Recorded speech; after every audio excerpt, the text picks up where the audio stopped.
the iron ring of Allied sea power closes round Japan, big American naval units carry the fight ever nearer to the home islands of Nippon. Planes return to their carriers. Some of them come in the hard way.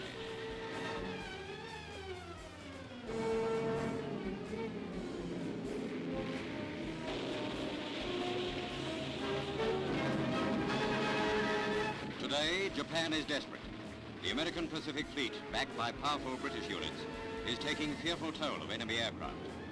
Japan's answer is the use of a new weapon, Kamikaze. Suicide pilots who dive squarely into Allied ships to sink them.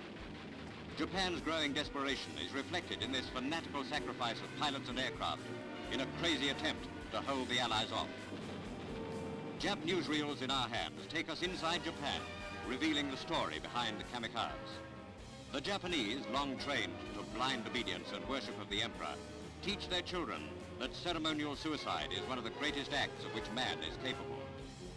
Kamikaze pilots are men trained for death. Nearly all the suicide pilots are between 16 and 20 years old.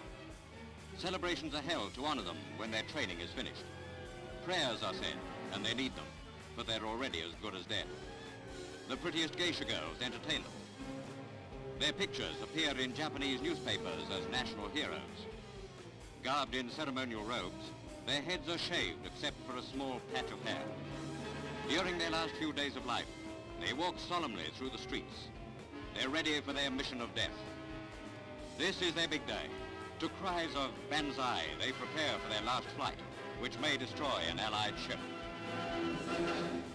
Many Kamikaze planes are small. They're launched from large aircraft and guided by a suicide pilot. He wears no parachute. He's locked in the cockpit.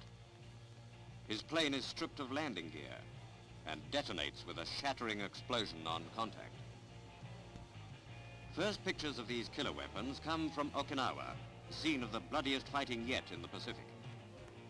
Called the Baka bomb, they're the Jap version of the Nazi V1. Over 2,000 pounds of explosive are packed into the nose. Now for the first time we show actual shots of these amazing kamikaze attacks, filmed at extreme peril.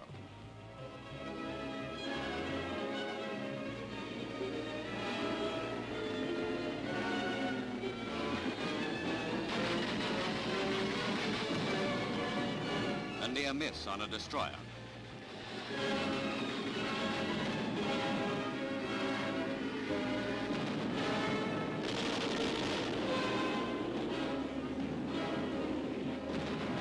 An aircraft carrier of the Essex class takes a direct hit.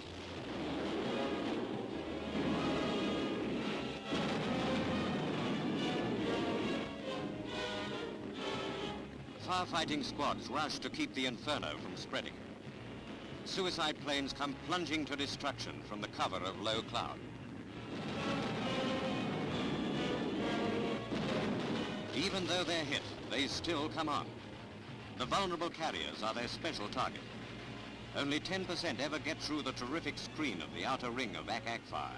Of these, 90% are blasted out of the sky before they reach the vital core of the fleet. For 8 hours, the tense and terrifying battle for survival went on. Allied Task Force 58 fought for its very life.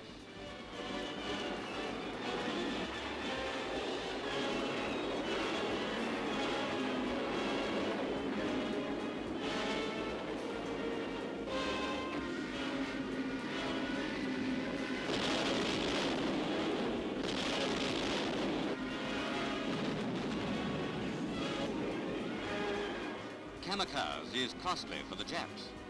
In 2 months, they lost more than 3,500 aircraft of all kinds.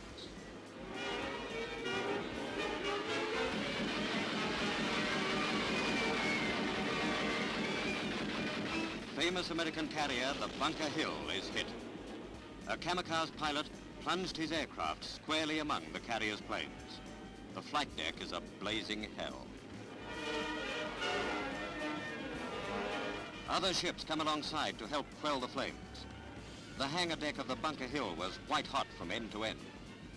Thrown into a 70-degree turn, Bunker Hill was swept by tons of water, a maneuver which saved the ship. In the Okinawa campaign, Jap air attacks sank 33 Allied ships and damaged 50 others. but no battleship, cruiser or carrier has gone under.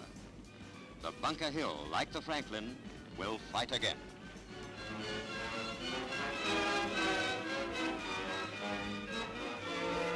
On another carrier, an American plane lands on and loses its emergency tank. It bursts into a raging inferno.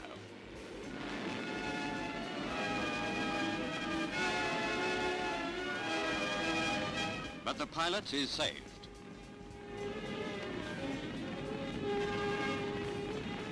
Another pilot is trapped in his blazing aircraft. His chance of survival is very, very thin.